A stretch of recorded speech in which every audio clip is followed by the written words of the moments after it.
Une marque, ça n'a qu'un seul objectif, ça ne sert pas à rien, ça n'a qu'un seul objectif, c'est créer de la valeur pour votre boîte. Qu'il s'agisse de la développer à 1, 2, 3, 5 ans ou qu'il s'agisse d'avoir comme objectif de la vendre un peu plus tard, créer de la valeur. C'est un processus qui va être là pour créer un maximum de différences sur tout un tas d'aspects qui vont être là pour créer de la valeur dans un environnement concurrentiel, pour permettre qu'on vous identifie, qu'on vous reconnaisse et potentiellement qu'on vous recommande.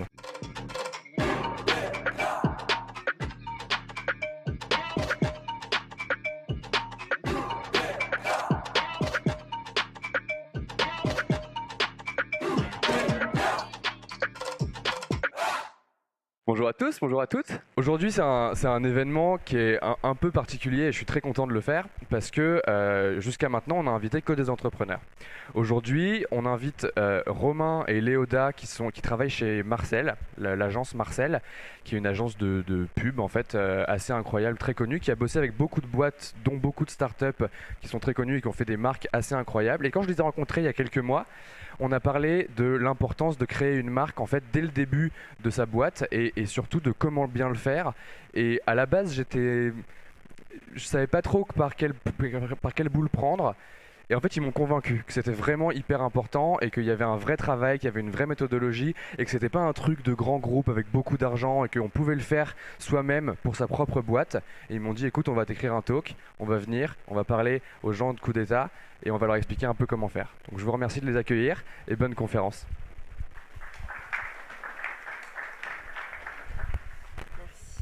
Bonjour à tous, merci beaucoup déjà d'être venus nous écouter ce matin, bonne année. Donc moi, comme vous l'aurez deviné, je suis Léoda, je suis planeur stratégique chez Marcel. Voici Romain.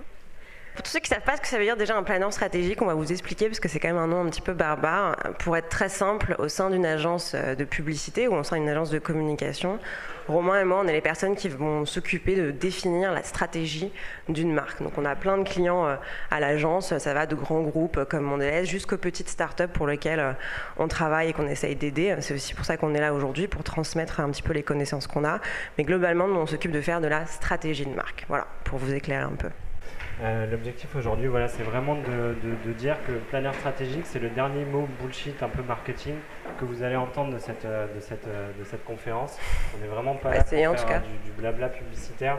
L'idée, c'est vraiment d'arriver à restituer au maximum toutes les expériences qu'on a pu avoir avec les différentes startups avec lesquelles on a travaillé ces dernières années. Essayer de vous restituer ça avec des outils hyper clairs pour vous, faciles à utiliser, que vous allez pouvoir mettre en place tout de suite pour votre boîte. Et voilà, c'est vraiment la logique.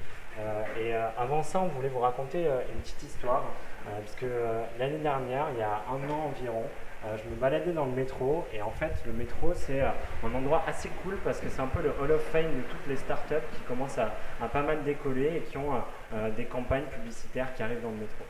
C'était un moment c'est le mois du blanc. En fait, le mois du blanc, c'est un espèce de marronnier marketing qu'utilisent toutes les entreprises qui font des matelas, des oreillers, des draps, ce genre de choses. Elles communiquent tout en même temps, c'est genre vers février-mars à peu près. Et en fait, j'arrive métro Fil du Calvaire et je vois ça. Donc voilà, donc en fait deux startups que vous connaissez et on prend cet exemple et vraiment on va prendre pas mal d'exemples de startups. N'y voyez aucune critique, etc. On est hyper admiratif du travail que font toutes ces boîtes. On prend juste des exemples pour que ce soit plus parlant pour vous et qu'on arrive à bien comprendre.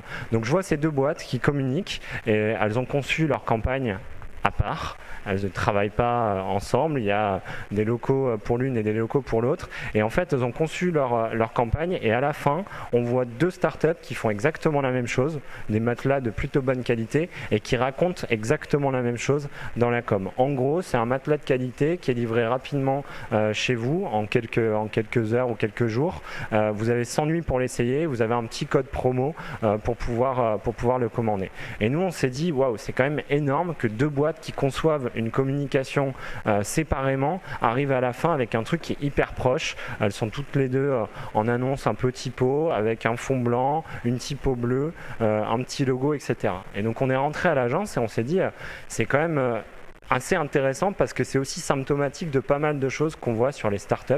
Autant il y a 5 ans, il y avait moins d'acteurs sur chaque catégorie et donc on pouvait faire une com où on avait sa proposition de valeur en gros sur un visuel, de temps en temps un petit visuel Getty un peu sympa et ça fonctionnait. Aujourd'hui, il y a beaucoup d'acteurs sur toutes les catégories. Sur le marché des matelas, ils sont peut-être 5-6 juste pour parler des startups, sans parler des grandes marques.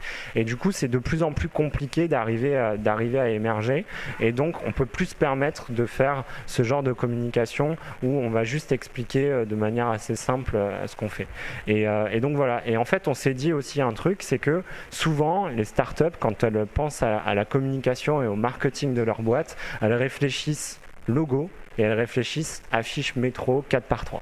Et donc à la fin, on arrive avec des trucs aussi peu différenciés que ça. Et donc l'idée aujourd'hui, c'est de voir quelle est la réflexion nécessaire avant même de parler de logo, avant même de parler d'affiche, quelle est la réflexion nécessaire pour pouvoir arriver à la fin avec un truc qui soit différent. Parce que l'idée, c'est bien qu'on puisse vous reconnaître et pas que vous fassiez la com de votre concurrent. L'idée, c'est pas de dire si vous achetez une campagne dans le métro un jour, si ça arrive un jour et que c'est cool, voilà, il y a de l'argent qui est investi et il ne faut pas que cet argent il fasse la com de votre concurrent et il participe à ce que votre plus gros concurrent vende des matelas. Ouais, je vois quelques réactions sur le côté si un jour ça arrive de faire une campagne d'affichage. En réalité, la réflexion elle est exactement la même, peu importe le type de communication que vous choisissez, que ce soit de la micro-vidéo ou du micro-post Instagram, tout ce que vous allez communiquer va permettre de construire votre marque.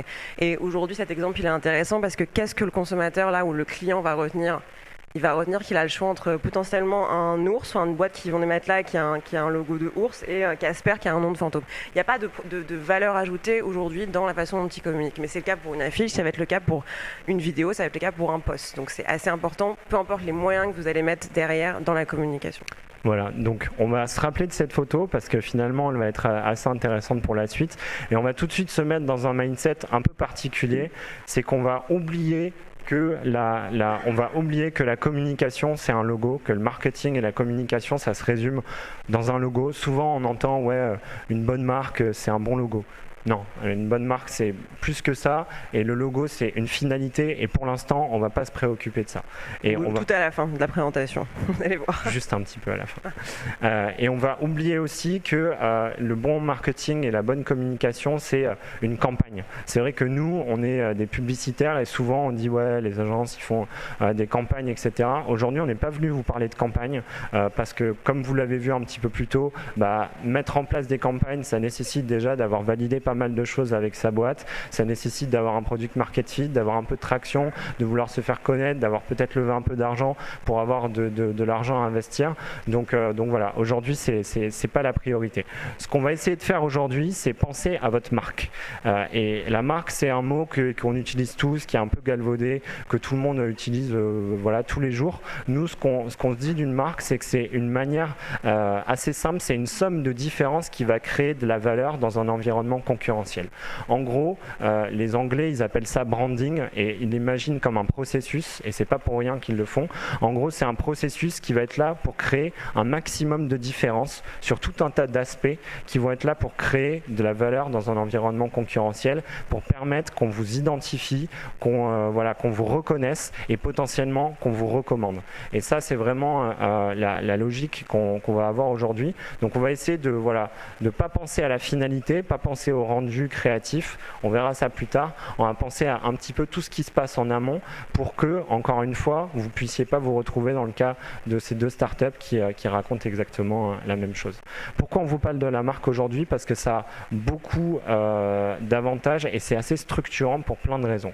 La première, c'est qu'aujourd'hui, construire une marque pour pas mal de startups, c'est en vérité une simple question de survie. Parce qu'il y a beaucoup d'acteurs qui sont présents sur tous les marchés. Il y a pas mal de startups et aussi pas mal de grandes marques, pas mal de gens qui ont beaucoup plus d'argent que vous. Et finalement, avoir beaucoup plus d'argent, ce qu'on voit sur pas mal de marchés de startups, quasiment tous, c'est que en gros, c'est celui qui a le plus de trésorerie qui gagne à la fin. C'est celui qui est capable de rentrer dans la guerre des prix, de la gagner, qui va gagner à la fin. Et la logique winner take all, elle est totalement valide sur pas mal de marchés de start-up. Et donc le problème de ça, c'est que ça coûte extrêmement cher de pouvoir soutenir cette compétition, et on voit la marque, nous, comme un bouclier, vraiment quelque chose qui va vous aider à éviter de tomber dans cette guerre des prix en créant de la valeur supplémentaire ailleurs, en ayant une marque forte. Il y a quelques années, il y a un exemple qui nous a pas mal marqué. Vous connaissez pas mal sans doute le marché de la food. Il y a Take It Easy qui faisait en gros la même chose que Foodora, la même chose que Deliveroo et Uber Eats. Et en fait, ils brûlaient pas mal de cash, etc. Et c'est une des raisons pour lesquelles ils sont morts. Mais en fait, ce qu'on a vu aussi derrière, c'est de se dire, effectivement, quand en face il y a Deliveroo, quand en face il y a Uber Eats qui ont énormément d'argent, il faut créer de la valeur supplémentaire ailleurs. Et nous, ce qu'on se dit, c'est que une marque comme ça, elle doit être capable aussi d'aller créer de la valeur supplémentaire et de vraiment se différencier. Et pour nous, on n'avait pas vu une différence qui explique le fait qu'un consommateur soit prêt à payer un petit peu plus cher parce que la marque est plus cool. Et ça, c'est un truc qui nous a marqué. Donc la logique vraiment de survie, elle est hyper intéressante. Et sur la survie, en tout cas, sur votre marché compétitif, au-delà de la guerre de prix de la trésorerie, c'est aussi tout simplement parce qu'aujourd'hui, vu à la vitesse à laquelle va l'innovation, vous avez de grandes chances que votre innovation de base, votre produit de base, votre service de base que vous pensez innovant devienne une commodité dans les 1, 2, 3 ans à venir. Donc si vous n'avez pas construit une marque dès le départ, ce que vous proposez en tant que produit ou service peut devenir exactement la même chose d'ici 1 ou 2 ans. Et donc vous n'aurez plus aucune valeur ajoutée. C'est pour ça que c'est important de la créer dès le départ. Même si vous pensez qu'au départ, votre produit, votre service est assez innovant pour parler de lui-même, c'est possible, mais ce ne sera potentiellement pas le cas dans 2-3 ans. Uber, à l'époque, c'était de façon extraordinairement innovant. Maintenant, aujourd'hui, il y a plein de copycats. La marque Uber reste quand même leur asset principal versus la concurrence. Donc ça, c'est le premier point. Le deuxième point qui est hyper essentiel aussi et qui est assez évident, c'est que c'est un élément qui est crucial pour être reconnu, identifié par un consommateur et potentiellement préféré. Et d'ailleurs, il y a des choses qui arrivent quand les marques sont fortes, qui sont assez contre-intuitives, c'est que même si le produit est moins bon, les gens vont préférer telle ou telle marque. On a un exemple de start-up qui est assez intéressant, c'est Mon Docteur et Doctolib. Bon, depuis, il y en a un qui a racheté l'autre, mais en vérité, les services sont totalement équivalents, ils proposent exactement la même chose. La seule chose qui faisait la différence entre les deux, outre le nombre de médecins qui étaient disponibles sur chaque plateforme, c'était la marque. Et en fait, il y en a une qui est restée et l'autre qui s'est fait absorber. Mais en tout cas, c'est ce qui permet dans la tête d'un consommateur de se dire « Ok, où est-ce que je vais aller ?» Et quand je vous parlais de choses un peu contre-intuitives, on a tous l'exemple en tête de Pepsi et Coca-Cola. Si vous faites goûter les deux sodas les yeux bandés à quelqu'un, ils vont préférer Pepsi. Si vous mettez les marques, ils vont préférer Coca-Cola. Donc c'est un truc hyper contre-intuitif, mais ça montre quand même malgré tout la puissance d'une marque et l'importance que ça a pour un consommateur dans l'identification, le choix et la préférence. Donc ça, c'est hyper important. Donc voilà à peu près les deux notions un peu centrales de l'importance de la marque, mais en vrai, il y en a d'autres qui sont peut-être moins évidentes pour vous, mais qui sont tout aussi importantes. Il y en a une qui est cruciale, c'est qu'aujourd'hui, la marque, c'est aussi la quintessence de votre culture de boîte. Et c'est hyper important d'avoir une marque forte, parce que les gens qui viennent travailler chez vous, ils viennent aussi pour la marque. Typiquement, quand on pense à Google, on imagine toujours des gens avec des casquettes à hélice sur la tête, qui font des tours de toboggan chez Google. Et ça, c'est hyper fort, parce que toute la marque Google, elle a réussi à véhiculer ce truc hyper fort de on peut travailler en s'amusant, on peut ne pas trop se prendre au sérieux et voilà. Et donc ça, c'est la marque qui véhicule tout ça. Et en fait, la compétition qui existe, dont on vous parlait plus tôt, entre les startups, de plus en plus, il y a beaucoup de startups sur chaque catégorie. Et ben en fait, on a la même pour arriver à convaincre des employés. Vous savez comme mieux que nous, encore une fois, que qu'une startup, la valeur, c'est les gens. C'est les gens qui font partie de l'équipe. Et du coup, pour convaincre les meilleurs talents, la marque, elle joue un rôle hyper fort. Et d'ailleurs, à l'agence, on travaille pour des startups qui ont levé pas mal d'argent et qui peinent à recruter des salariés parce qu'ils n'ont pas pensé à bâtir une marque forte. Et donc, la principale raison pour laquelle ils sont venus nous voir, c'est de dire il faut qu'on travaille notre marque pour pouvoir engager des développeurs, parce que c'est hyper compliqué de les engager. Ils vont tous chez Facebook, chez Google, etc. etc. Et nous on n'arrive pas à en convaincre. Ouais, c'est marrant, c'est quelque chose souvent qui est sous-estimé, l'importance de faire rayonner sa marque d'un point de vue RH. C'est quelque chose que nous, on vit assez quotidiennement avec Marcel notamment. Alors, on n'est pas une start-up, on est une agence, mais on a commencé un petit peu comme ça parce que c'était une toute petite agence avant. Aujourd'hui, 80% des gens qui viennent pour venir travailler chez nous, ils viennent parce qu'ils trouvent que notre marque est cool. Alors, ça a ses avantages et ses inconvénients en termes de compétences, mais la première chose qu'ils me disent, c'est voilà, Marcel, c'est une marque, c'est avant d'être une agence de publicité, vous communiquez de telle façon, et ça rayonne parfaitement bien et ça nous donne envie de venir et de partager avec vous cette culture. Donc, c'est très fédérateur. Il faut que tout le monde soit aligné sur cette culture d'entreprise, cette culture de marque. Ça permet aussi un peu d'affronter les tempêtes et les vagues quand ça va moins bien, en tout cas pour vous. Voilà. Et il y a un dernier truc qui est essentiel dont on voulait vous parler, c'est qu'une marque, ça a une valeur inestimable pour un investisseur. Et ça, c'est assez évident. Peut-être qu'il y a certains d'entre vous qui ont fait des démarches déjà auprès d'investisseurs, en tout cas qui veulent lever de l'argent, ou qui espèrent un jour en lever, ou qui en ont peut-être déjà levé. Et une marque aujourd'hui, c'est vraiment un actif, en vérité, genre, en termes purement comptables, c'est un actif et ça a énormément de valeur. Il y a une histoire que moi j'adore, c'est l'histoire de Eric Carrel, que certains peut-être d'entre vous connaissent, qui est le fondateur de Weezings. Il y a 2-3 ans, il a décidé de vendre Weezings à Nokia pour 200 millions de dollars.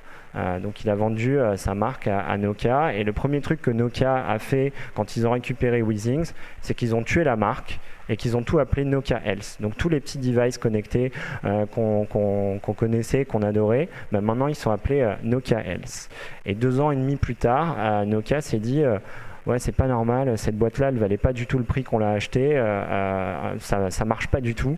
Et je crois qu'ils ont même tenté un procès contre le fondateur pour dénoncer les conditions du contrat d'achat en disant non, en fait, cette marque-là, enfin cette entreprise-là, elle vaut pas ce prix-là.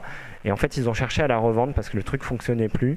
Et ils l'ont revendue il y a quelques temps, 24 millions de dollars à Eric Carrel. Et donc en fait, le mec a racheter sa propre boîte 2 ans plus tard pour 180 millions de moins juste parce que entre temps il y a des gens en Finlande qui se sont dit non Weezings ça vaut rien, on va tuer la marque, on va appeler ça Nokia.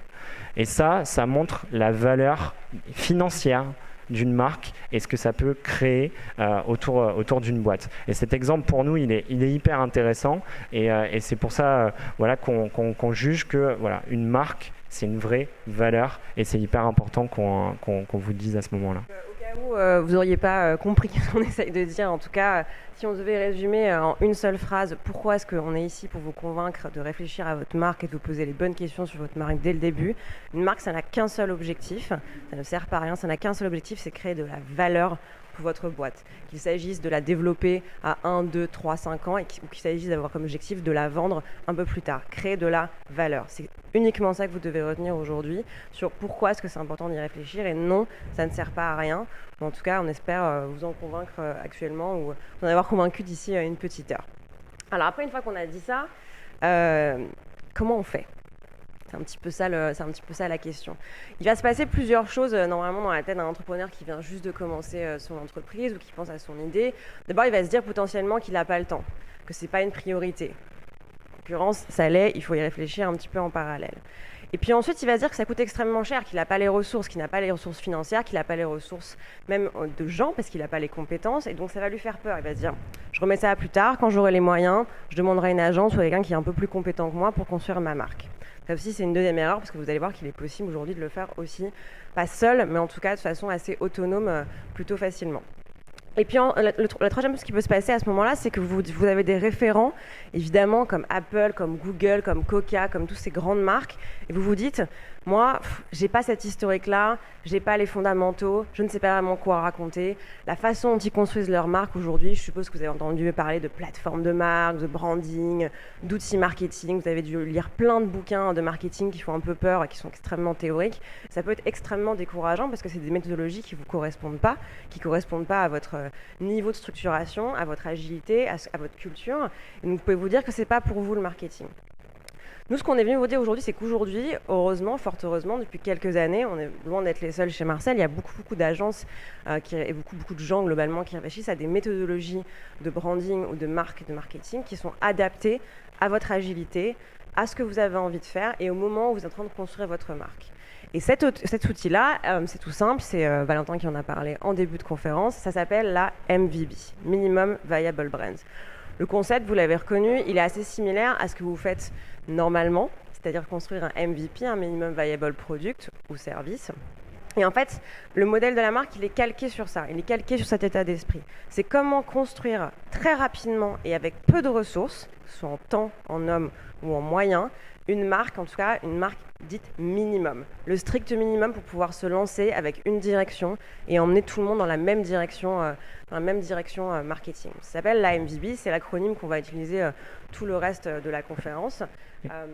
Et tout le process est le même que pour la création d'un MVP, c'est-à-dire je réfléchis, je fais des hypothèses, j'essaye de formaliser quelque chose et ensuite j'itère et je fais progresser ma marque. L'idée, c'est vraiment de se dire, à partir du premier jour de la création de votre boîte, il faut penser à la création de sa marque. Et il y a un truc qui est aussi important, c'est que créer et penser à sa MVB très vite, ça permet aussi de faciliter un product market fit. Pourquoi ?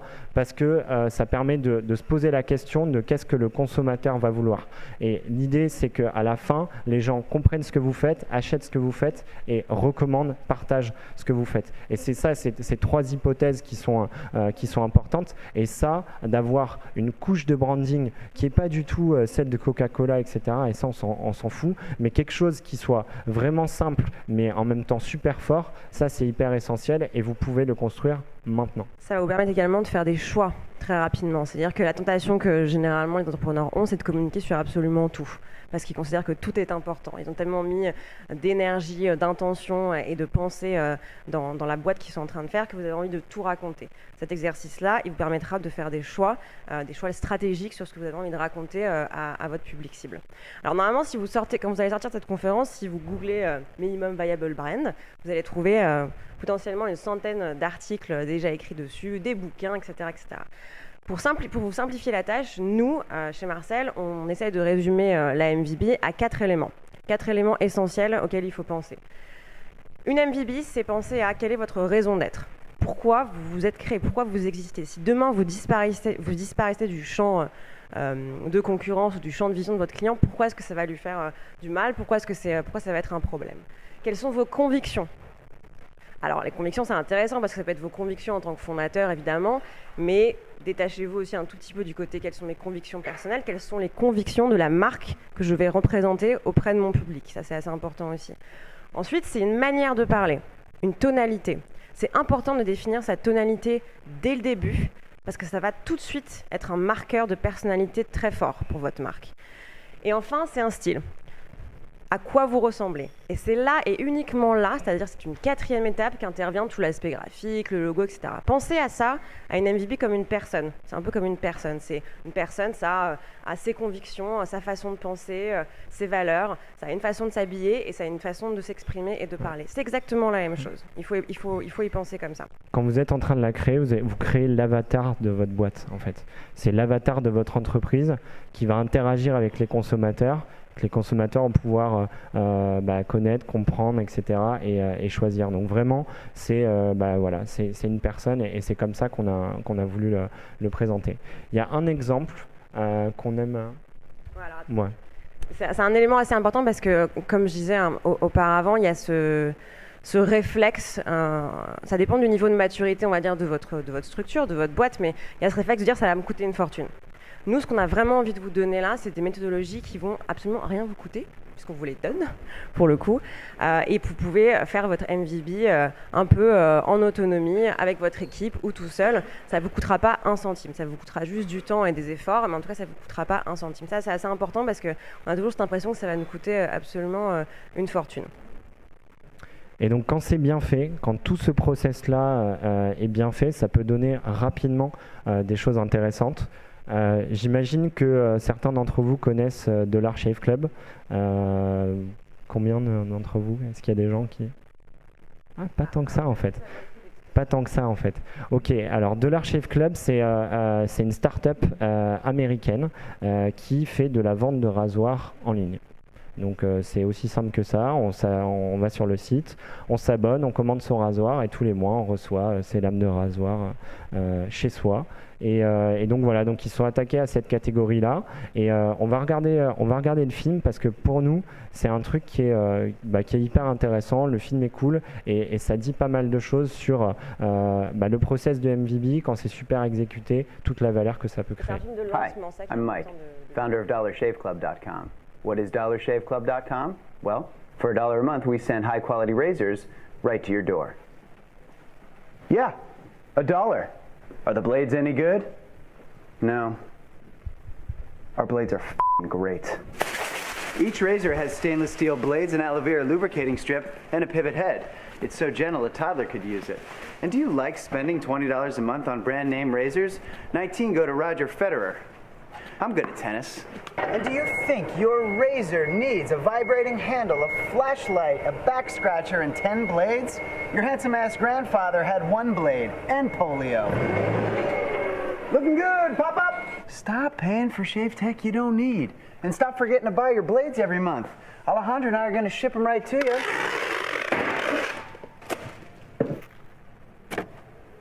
We're not just selling razors, we're also making new jobs. Alejandro, what were you doing last month? Not working. What are you doing now? Working. I'm no Vanderbilt, but this train makes hay. So stop forgetting to buy your blades every month and start deciding where you're going to stack all those dollar bills I'm saving you. We are DollarShaveClub.com, and the party is on.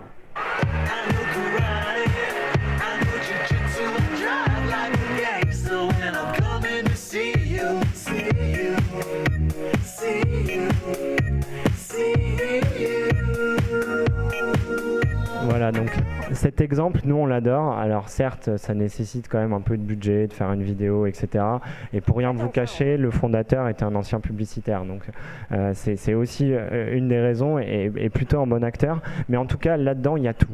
Il y a la raison d'être de cette boîte. La raison d'être de cette boîte, c'est que le marché des rasoirs, c'est devenu un truc un peu fou dans lequel il y a des marques qui essayent de nous expliquer que leur rasoir elle est conçu par la NASA, il y a 10 lames toutes aussi proches les unes que les autres, il y a une tête rotative, etc.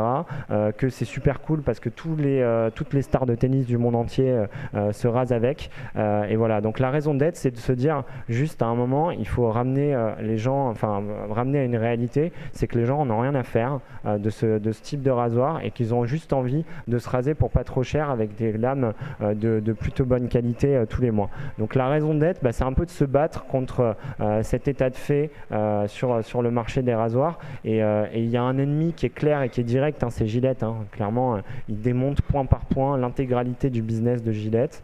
Et il faut savoir un truc aussi, c'est qu'aux États-Unis, quand on achète un rasoir, on va au CVS, donc ou dans des pharmacies, des trucs comme ça. Les lames, elles sont sous clé. Il faut demander à un mec d'arriver, d'ouvrir le truc, etc. Enfin voilà, c'est un process qui est quand même assez compliqué et eux, ils simplifient. Donc voilà, ils ont des vraies convictions que le rasoir n'a pas coûté en théorie plus de $1 par mois. Ces lames de rasoir, ça ne doit pas coûter plus que ça. Et toute la personnalité et la manière de parler qu'ils ont derrière, qui est hyper cash, qui est hyper ironique et en même temps qui est familière et qui crée un peu cette dimension de club, ce sentiment d'appartenance à un groupe un peu cool de personnes. Ça, c'est hyper fondamental aussi dans la manière dont ils ont de parler. Et puis pour l'aspect graphique, on retrouve tous les éléments du club. Donc, vous voyez l'espèce de stamp un peu qui fait société secrète un petit peu. Leur nom, c'est incroyable aussi. Leur nom, c'est presque une promesse business. Ça veut dire qu'une fois qu'ils sont marqués dans leur nom de Dollar Shave Club, ils ne peuvent pas demain vendre vendre des rasoirs à plus de $1. C'est marqué Dollars Shave Club, c'est marqué Dollar Shave Club. Nous, on est assez persuadés que ce nom, ils l'ont potentiellement trouvé après avoir pensé leur business. Ils ne se sont pas dit, je vais monter une boîte, j'ai envie que ça s'appelle comme ça. Ils ont pensé à ce qu'ils avaient envie d'offrir au marché, et c'était quoi leur aspect compétitif premier, et ensuite, ils ont construit leur nom et leur logo. C'est vraiment assez intéressant de voir comment est-ce que toute leur conviction et leur raison d'être est transmise ensuite graphiquement dans la tonalité et dans la façon dont ils s'appellent. Et puis ouais, voilà, graphiquement, c'est un truc hyper dépouillé au milieu d'un hangar, etc. Et c'est aussi une manière de se foutre de la gueule de Gillette. C'est ouais, vous claquez je sais pas combien de millions en publicité, nous on fait des millions de clics avec une vidéo comme ça qui est filmée dans un hangar en plein milieu des cartons. Donc tout ça c'est intéressant, et en fait il y a un truc qui est essentiel qu'ils utilisent et que toutes les startups ont à leur disposition. Il y en a qui l'utilisent bien et il y en a d'autres qui l'utilisent moins, mais en vérité c'est l'audace. Vous êtes des challengers sur vos marchés. Vous êtes là pour piquer les grands. Vous êtes là pour les emmerder. Vous êtes là pour les faire un peu bouger sur leurs convictions. Et on ne vous reprochera jamais, en tant que petits acteurs sur vos marchés, d'avoir cette tonalité un peu piquante et de vous y attaquer. Mac et Apple, avant de venir Apple, ils ont fait des millions de campagnes sur Mac versus PC. Ils les attaquaient directement, c'est-à-dire avant d'être le grand leader un peu chiant sont aujourd'hui, ils étaient une marque qui a attaqué les gros pendant longtemps. Et ça, c'est une ressource, l'audace que vous avez tous et dont vous êtes tous capables de vous servir. Et c'est hyper important de s'en servir, surtout en com. Donc voilà, donc ça c'était un exemple qu'on voulait vous montrer, et vous allez voir, ça va reprendre pas mal de points qu'on va essayer de structurer ensuite. Donc, une fois qu'on a dit ça, concrètement, comment on construit sa MVB quand on est un jeune entrepreneur, on commence juste à monter sa boîte, ou même quand on a un niveau de structure un peu avancé? Comment concrètement on le fait? Alors, généralement, c'est à ce moment-là que la plupart des agences de publicité, en tout cas de communication, vous demandez de sortir votre chéquier, parce que généralement, c'est pas le genre de choses qu'ils font gratuitement, ou en tout cas, ils ne donnent pas les méthodologies gratuitement. C'est pas vraiment notre conviction. Vous allez voir que nous, on pense pas que c'est la méthodologie qui fait forcément, en tout cas, le succès. Donc, on va vous les donner parce qu'on pense que c'est à vous et à vous seul, dans un premier temps, de vous poser les bonnes questions. Vous allez être tenté potentiellement, si vous avez déjà un tout petit peu d'argent, si vous avez déjà levé un peu de fonds, de faire appel à une agence. De dire, voilà, le marketing, c'est pas trop mon truc, j'ai pas trop envie de faire de la marque, j'ai pas les compétences, donc je vais le confier à une agence. Ça aussi, ce sera une erreur. Ça veut dire que nous, vraiment, notre conviction, c'est que ça doit venir de vous. Ça doit partir de vous. Vous devez, vous, en premier, vous poser avec vos équipes si vous en avez, ou même seul, et réfléchir, vous poser les bonnes questions, commencer à utiliser les méthodologies qu'on va vous donner. Ensuite, si vous avez envie et si vous avez les moyens par la suite, vous pourrez faire appel à une agence et itérer avec eux, etc. Mais nous, tous les clients avec lesquels on a travaillé, toutes les startups avec lesquelles on a travaillé, que ce soit Seabubble, qui est déjà un stade très avancé de levée de fonds, ou un Dear Musli, ou des startups beaucoup plus petites que ça, on a à minima 2, 3, 4 jours d'immersion avec eux. On leur pose des questions, on leur fait poser des questions, parce que sinon ça ne fonctionne pas. Si ça part pas de vous, si ça part pas des personnes qui ont fondé la société, ça ne peut pas fonctionner. Ça va être quelque chose de très distant, qui va pas vraiment correspondre à là où vous voulez emmener votre projet. Donc c'est très important de vous mettre dans ce mindset-là. C'est à vous de le faire. Vous pouvez pas tout déléguer à quelqu'un. Ouais. Et en fait, les startups qui réussissent à faire de la com intéressante, c'est aussi quand on voit qu'il y a une cohérence parfaite entre l'affiche qu'on va pouvoir voir ou le post Facebook et ce qu'est la boîte vraiment, comment les gens la vivent en interne, etc. Et quand on a cette cohérence parfaite entre l'interne et l'externe, on a une culture qui est forte et ça se voit, et ben on est mieux reconnaissable, on est mieux identifiable, etc. Et donc c'est hyper important de le penser comme ça. C'est ça. Donc du coup, c'est facile à dire qu'il faut que ça parte de vous. Donc nous, on est là pour vous aider justement à faciliter les choses. Concrètement, pour simplifier, nous, notre conviction, c'est qu'il y a 3 grandes étapes de réflexion à faire pour que vous puissiez construire votre minimum viable brands. Pas plus que ça, 3. C'est déjà beaucoup, mais vous allez voir que c'est pas si compliqué. La première étape, c'est ce qu'on vous disait un tout petit peu plus tôt, et c'est la plus importante, ça va être les fondations de tout ce que vous allez faire après, c'est définissez quelle est votre raison d'être et vos convictions en tant que marque. C'est fondamental.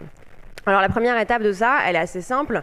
Enfin, simple oui et non, ça dépend si on aime bien la psychanalyse ou pas. Mais c'est un tout petit peu commencer par un tout petit peu d'auto-psychanalyse ou d'introspection. C'est-à-dire que demain, vous allez sur Internet, vous allez trouver n'importe quel questionnaire qui va vous permettre de vous faire une micro-psychanalyse du pourquoi est-ce que vous avez monté cette boîte. Pourquoi? C'était quoi la première pensée que vous avez eue? Est-ce que vous l'avez rêvé? Est-ce que vous en avez parlé à quelqu'un? Comment vous en parlez aux gens? Où est-ce que vous avez envie de l'emmener? Est-ce que votre projet, c'est de la vendre très rapidement? Est-ce que vous avez un projet de 3 à 5 ans? Voilà, vous posez plein de questions introspectives, les notez sur des papiers pour commencer à rassembler un petit peu vos idées. Si vous êtes seul, vous le faites seul, mais nous, on vous encourage également à poser des questions à vos familles, à vos amis, parce que quand vous avez un projet, vous en parlez. Et je pense que c'est très intéressant de prendre les feedbacks de votre entourage pour savoir comment est-ce que vous parlez de votre boîte, avec quels mots, avec quelle intensité, avec quelle tonalité. C'est important d'avoir ce feedback-là. Ça va vous aider à construire les fondations. Si vous êtes en équipe, cette auto-psychanalyse-là, si vous avez déjà une petite équipe, il faut la faire chacun séparément et ensuite partager ce quoi vous avez réfléchi ensemble. Ça va permettre de créer aussi une forme d'esprit d'équipe autour de ça. Ouais, et c'est intéressant de se poser ces questions parce que souvent quand on voit chez nos clients, on peut en interroger 10 et ils ont 10 visions un peu différentes de la boîte et ils racontent la boîte de manière différente à chaque fois. Posez-vous la question de comment est-ce que vous racontez votre boîte à des amis quand vous allez en dîner, etc. Et généralement, c'est un truc qui est assez parlant parce qu'on n'emploie pas de vocabulaire trop technique, on se met à la hauteur des gens, au moins on essaye de leur faire comprendre assez facilement ce qu'on fait. Et ça, c'est hyper important. Et mettez tout le monde autour de la table, toutes les personnes où vous sentez qu'elles vont être un petit peu motivées par cette réflexion. Et vraiment, croyez-nous, c'est pas du temps de perdu de faire un peu de psychanalyse de temps en temps. Nous, quand on l'a fait, juste à titre pour la petite histoire, alors pour le coup, c'est pas une start-up, mais ça fonctionne un peu de la même façon. On a comme client Mythique. Et pour comprendre exactement les problématiques que rencontrait Mythique ou là où vous avez envie d'aller, on a fait 15 jours d'interview de 60 employés de la société, etc. Et par exemple, on s'est rendu compte que personne n'avait la même définition de ce que faisait Mythique. Personne n'avait la même vision de ce que Mythique devait fournir aux célibataires. Donc forcément, quand il y a toute une société, ou ne serait-ce que déjà 3-4 personnes qui vont driver la société, qui ne pensent pas la même chose, qui n'ont pas la même vision et qui n'ont pas le même objectif pour la boîte, ça ne peut pas fonctionner. Donc c'est aussi une façon de rassembler tout le monde autour de la même vision. Ensuite, et ça c'est la partie la plus théorique entre guillemets de cette présentation, mais c'est aussi pour le coup la plus utile pour vous, parce que ça c'est vraiment un outil que nous on utilise au quotidien à l'agence et pour toutes nos marques, y compris parfois d'ailleurs des marques qui sont pas des startups, ça s'appelle le blason. Ça, c'est un outil qui va vous permettre de vraiment définir quelles sont vos convictions et votre raison d'être. Le blason, ça ressemble à ça. Donc, c'est un blason, comme son nom l'indique. C'est pas du tout anodin, le nom de cet outil et la façon dont il est construit. Nous, on se dit qu'aujourd'hui, quand on a envie de créer sa boîte, c'est un petit peu la guerre quand même. C'est un combat tous les jours, c'est difficile, il faut sortir les crocs, il faut se battre contre je ne sais pas combien de concurrents, il faut se battre contre parfois même un petit peu sa ligne. Bref, c'est un combat et c'est important quand on part à la bataille, quand on part au combat, d'avoir son blason. Un blason, c'est composé de 3 éléments, 4 en l'occurrence, mais d'abord 3 questions auxquelles il faut répondre. Première question, contre quoi je vais me battre? Deuxième question, pourquoi je vais me battre? Troisième question, avec quelles armes je vais me battre? Et la somme de ces questions-là vont vous donner votre motto, votre vision, votre cri de guerre. Ce qu'on aime beaucoup là-dedans, c'est que c'est un truc qui est vraiment un truc de pirate en fait. C'est ça qui est cool. Vous êtes vraiment, encore une fois, des challengers. Vous êtes là pour aller gagner un combat contre les gros. Et il faut pas hésiter à utiliser un peu ce vocabulaire-là, parce que voilà, toute la nervosité qu'on va pouvoir y rencontrer à l'intérieur, derrière, ça va se ressentir sur la communication, etc. Donc c'est pour ça qu'on aime bien cet outil, surtout pour les startups. On essaye de faire en sorte que les grandes boîtes aussi l'adoptent, mais en vérité, elles sont là, ouais, non, moi, j'ai pas trop envie de me définir un ennemi, nous, on n'est pas là pour être l'ennemi de qui que ce soit, etc. Non, vous êtes là pour, à un moment, avoir une vraie idée en tête, la pousser et pas hésiter à jouer des coudes pour la faire passer. Et ça, c'est un outil extrêmement important parce que c'est un outil de synthèse. Ça sert à rien de mettre 15 lignes dans chaque case, parce que c'est vraiment là pour synthétiser votre pensée, pour la durcir potentiellement, pour la tendre, pour utiliser vraiment les mots qui comptent et les bons mots pour vous. Alors, comment ça fonctionne très exactement? Première case, première question, il faut toujours commencer par là. Contre quoi je me bats? C'est important, en tout cas, nous, c'est vraiment comme ça qu'on aime bien fonctionner, c'est important de se définir en contre. Quel est votre ennemi? Pourquoi un jour vous êtes réveillé, vous avez décidé de construire cette boîte? Contre quoi vous vous battez? Il faut être assez ambitieux dans l'ennemi, c'est-à-dire que la tentation qu'on peut avoir, c'est de... Alors ça marche parfois parce que, voilà, de l'Archef Club, pour le coup, c'est l'ennemi concrètement, c'est Gillette. Mais plus globalement, c'est toute la catégorie du rasoir qui est devenue folle. Il faut être ambitieux sur comment est-ce qu'on définit son ennemi. Ça peut être quelque chose de culturel, un phénomène culturel contre lequel on se bat. Typiquement, nous, sur Mythique, c'était le dating fatigue. Donc c'est vraiment assez large. Ça peut être aussi tout simplement une émotion contre laquelle on veut se battre. Vous allez voir que le premier exemple qu'on va vous donner, c'est exactement ça. Quand on a travaillé sur le blason de la fourchette, en les entendant parler et en itérant avec eux, clairement, ce qu'ils avaient envie de définir comme ennemi, c'était globalement la déception. La déception de quelqu'un qui choisit un restaurant et qui est déçu de ce qu'il a. Donc c'est quand les attentes, entre guillemets, quand on choisit un restaurant, sont déçues. C'était important pour eux, c'était assez émotionnel. Ils disaient, genre, nous, on trouve ça un peu horrible quand quelqu'un choisit un restaurant pour un événement particulier ou pour un moment particulier et que ses attentes ne sont pas du tout satisfaites et pire, qu'il est déçu. Donc ça, c'est intéressant comme ennemi. À partir du moment où on définit que son ennemi, c'est la déception d'une expérience de restauration, ça permet de développer énormément de solutions sur toute l'expérience de restauration pour aller contrer cet ennemi. Ça donne une direction. Il y a un autre exemple qu'on aime bien, enfin sur lequel on a bossé, qui est une startup qui s'appelle En Voiture Simone, qui est une auto-école en ligne concurrente de Ornicar notamment.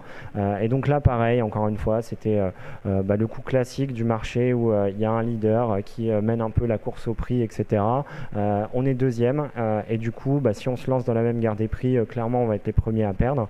Par contre, il y a un truc qui est hyper intéressant et quand on a rencontré les gens chez En Voiture Simone, ils ont une méthode d'apprentissage de la conduite qui est hyper particulière, dans lequel le moniteur, il est plus placé comme un espèce de super pote qui va être là pour améliorer pour apprendre la conduite de manière beaucoup moins scolaire que n'importe qui en auto-école. Et en fait, on s'est rendu compte, on a rencontré des psychologues, etc., qui analysaient les comportements des jeunes conducteurs. Et en fait, on s'est rendu compte d'un truc, c'est que le permis aujourd'hui, c'est devenu l'examen sanction par excellence. C'est-à-dire, on rentre dans la bagnole, on est déjà tout plein de sueur parce qu'on angoisse du moniteur qui est à côté de nous.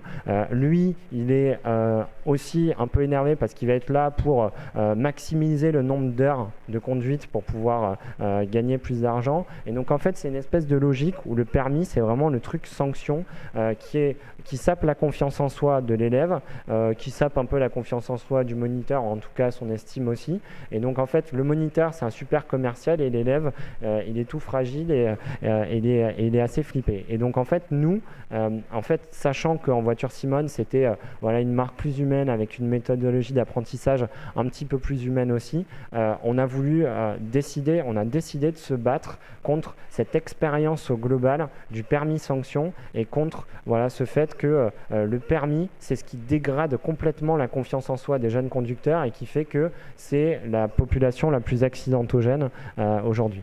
Il y a un autre exemple assez intéressant, alors on ne l'a pas mis là parce que ce n'est pas le nôtre, mais je ne sais pas si vous connaissez l'application Bumble, l'application de dating Bumble. Donc c'est une nouvelle application, nouvelle, ça a déjà quelques mois, qui a été créée par une femme qui s'appelle Whitney Rolfe. On l'a pas créé évidemment leur blason, mais on le connaît. C'est pour vous montrer à quel point quand c'est bien fait, quand il y a un ennemi qui est défini, qui est assez ambitieux, ça peut créer des verticales de business. Typiquement Bumble, ça a été créé comme une application de dating où la fonctionnalité principale, c'est que ce sont les femmes qui font le premier pas. Les hommes ne peuvent pas envoyer de messages, ce sont les femmes qui envoient le message en premier. On peut se dire que c'est juste une application de dating avec une fonctionnalité nouvelle. La réalité, c'est que Whitney Rolfe, quand elle a créé sa boîte Bumble, elle l'a créée avec un objectif en tête, avec un ennemi en tête. C'est la raison d'être de Bumble, c'est d'en terminer avec la misogynie. C'était son combat. Vraiment, c'est marqué dans son brand book, c'est en terminer avec la misogynie. Elle a commencé avec le dating. Et aujourd'hui, 2-3 ans après, elle s'attaque également à la misogynie dans les relations du travail, dans les relations même amicales. Et donc, elle a aujourd'hui 3 verticales de business. Une qui est le dating avec Mumble. Ensuite, elle fait du réseautage pour permettre aux femmes d'avoir plus d'opportunités dans le travail. Et elle le fait aussi également à travers des events. Donc, avoir défini cet ennemi aussi ambitieux, aussi culturel, ça lui a permis de commencer par quelque chose, une verticale de business qu'elle considérait comme étant la plus immédiate en termes de message. Mais ça lui a donné tout aussi des opportunités extraordinaires de développer d'autres verticales. Donc quand c'est bien fait, ça fonctionne vraiment bien. Voilà. Donc 2 choses à retenir. soyez ambitieux, mettez pas le nom de votre concurrent parce que c'est trop facile, et soyez concis. Obligez-vous à faire court et vous allez voir, c'est ça le truc le plus compliqué. Cet outil il est hyper simple comme ça quand on le voit, mais quand on se pose vraiment les questions, quand on essaye de vouloir tout dire et de tout faire rentrer dans une phrase un peu alambiquée que plus personne comprend, c'est là que du coup ça devient compliqué. Donc voilà, essayez d'être concis, court et hyper direct. La deuxième question auquel vous allez devoir répondre, alors c'est un petit peu logique, c'est une logique de miroir, c'est ça suffit pas de se définir en contre et de toujours se définir par la négative et par l'ennemi. Il faut évidemment réfléchir à, si vous partez à la guerre, pourquoi est-ce que vous voulez vous battre? Pourquoi vous vous battez? C'est quoi votre mission? Alors ça c'est un tout petit peu plus compliqué parce que la tentation c'est juste de faire la phrase inverse de l'ennemi. Il faut essayer là à ce moment-là de faire un saut, d'essayer de réfléchir à ce que vous voulez apporter de plus. Donc par exemple, si je reprends l'exemple de la fourchette, pour le coup, rappelez-vous, l'ennemi c'était donc les attentes insatisfaites, en tout cas la déception dans l'expérience de restauration pour quelqu'un. Quand on a travaillé avec la fourchette sur quelle était leur mission, comment est-ce que la définir en une phrase, en fait c'est assez rigolo parce que c'est venu assez rapidement de la part de l'équipe. C'est sorti d'ailleurs des interrogatoires, des interviews qu'on a fait avec eux. Ils étaient là. Ils avaient un insight, en tout cas ils avaient une pensée qui était intéressante, c'était les gens choisissent un restaurant en fonction d'un moment particulier.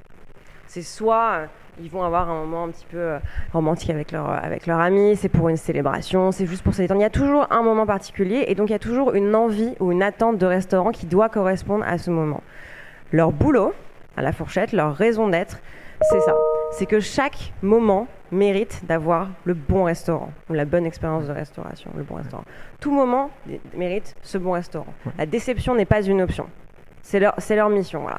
Définir quel est le moment où vous avez envie de réserver un restaurant et vous fournir le restaurant qui correspond. Ça part d'un truc très simple qui est en fait la fourchette, ils cherchaient après avoir été un peu leader sur leur marché, puis il y a plein d'autres boîtes qui sont arrivées qui ont fait exactement la même chose, sauf que eux c'était ceux qui avaient le plus de restaurants en fait. C'est ceux qui ont le plus de restaurants emmagasinés dans leur database, etc. Donc en fait cette mission-là, elle est hyper légitime pour eux parce que eux, ils sont vraiment capables de couvrir un scope hyper large. C'est pas un truc juste de Parisien avec des bonnes tables ou des trucs du fooding un peu spécifique. C'est plus large que ça. Ça s'adresse à peu près à tout le monde et c'est pour ça que ça rend cette mission légitime. La mission de nos voitures Simone, quand on a voulu y penser et on a voulu un truc là aussi hyper ambitieux qui allait pouvoir positionner cette boîte au-delà même de fournir des cours de code et des cours de permis à tout le monde. En fait, l'idée, c'était révéler le meilleur de chaque conducteur. En fait, le combat, clairement, c'était le manque de confiance en soi des jeunes conducteurs. Et du coup, vous voyez tout de suite que c'est un petit peu plus large. Et donc, révéler le meilleur de chaque conducteur, ça veut dire que demain, leur idée, c'est pas juste de proposer des cours en ligne, c'est pas juste de proposer des cours de code et des cours de conduite, c'est aussi de faire en sorte que l'expérience dans la voiture, elle soit là pour révéler le meilleur des jeunes conducteurs. C'est aussi de faire en sorte que les personnes qui ont leur permis, comme moi par exemple, et qui ont vécu pendant 4 ans ou 5 ans à Paris après et qui prennent plus la bagnole, et qui du coup se retrouvent dans une situation où ils flippent un peu de reprendre la voiture parce que ça fait 5 ans qu'ils n'aient pas conduit, ils puissent aller faire 1 heure de conduite chez En Voiture Simone avant les grands départs en vacances pour un peu se remettre dans le bain avec un moniteur et pas reprendre les mauvais réflexes. Donc ça c'est hyper important et ça crée ensuite, comme le disait Léoda, des verticales de business un petit peu à côté, un petit peu différentes et qui sont intéressantes. Donc voilà, c'est important de définir aussi une raison d'être, un petit peu plus large que son business, mais qui va aussi mettre la boîte sur une forme de développement, parce que la finalité derrière de cette chose-là aussi, c'est de pouvoir influencer votre roadmap marketing, c'est de pouvoir influencer la sortie des nouveaux features. C'est-à-dire qu'une fois qu'on a décidé de cette raison d'être-là, on ne va pas créer les mêmes features que tout le monde. D'ailleurs, Bumble, si la finalité c'est de finir avec la misogynie, ils ont sans doute imaginé d'autres features dans leur application de dating qui vont être en ligne avec cet objectif-là et pas en ligne avec ce que 90% du marché va faire. Donc ça, c'est hyper important parce que ça va bien au-delà du marketing et de la com, ça va bien au-delà de l'affiche et du logo dont on se parlait en premier. L'avant-dernière case sur laquelle vous devez vous pencher, en tout cas la question que vous devez vous poser, c'est avec quelles armes vous allez vous battre. En toute bonne guerre, il faut avoir les bonnes armes. Et alors là, généralement, et on le voit absolument avec toutes les startups avec qui on a bossé, et cette volonté d'absolument tout mettre. Non mais moi, j'ai pas qu'un couteau, j'ai un couteau et j'ai aussi une arme, un bazooka. J'ai tout, faut tout mettre. La réalité, c'est que d'un point de vue consommateur, le consommateur, il va retenir franchement 1 à 2 choses, maximum. Donc il faut choisir, c'est à ce moment-là que vous devez choisir au sein de votre projet ou en tout cas de votre idée, quelles sont les meilleures armes que vous avez envie de pousser. Alors c'est intéressant parce que si on repense à ce que Romain vous a montré à la première slide, au slide de Teddy Bear, c'est exactement ce qu'ils n'ont pas fait pour le coup, puisque sur leur affichage, il y a, je crois, 5 ou 6 bullet points de c'est quoi exactement leur valeur ajoutée, leur reason to believe, comme on dit, et il y en a 5. Et au final, on sait même plus c'est lesquels. C'est un truc assez classique chez les startups quand on va notamment sur des sites, etc. Surtout pour les solutions en SaaS ou ce genre de choses, c'est genre il y a l'offre classique, l'offre premium et l'offre élite, et en fait c'est la guerre des features. Et on peut scroller comme ça pendant 10 minutes avec sur l'offre élite absolument tous les features compris, etc. Et le problème, c'est de vouloir reproduire ça dans un format qui doit être intelligible pour un consommateur en moins de 30 secondes, qui se trouve sur sa timeline Facebook ou autre. Et donc en fait, le fait de ne pas vouloir choisir et de faire la liste exhaustive des features, à un moment, ça va vous tuer. Et aussi, là, une autre des raisons, c'est qu'il y a de fortes chances pour que vous ayez les mêmes que vos concurrents. Et c'est pas grave d'avoir les mêmes features. En vérité, si on y pense, Bumble et Tinder, c'est assez proche. C'est 2 apps de dating qui permettent de rencontrer des gens, qui ont un système de messagerie plutôt cool, etc.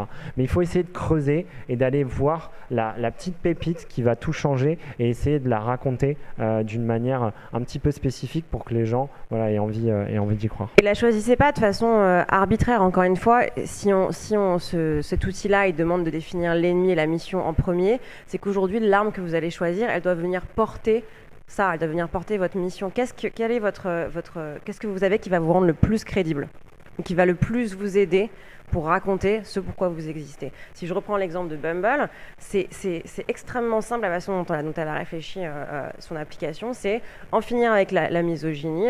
Je vais commencer avec le dating, où globalement le harcèlement sur le dating est une véritable problématique.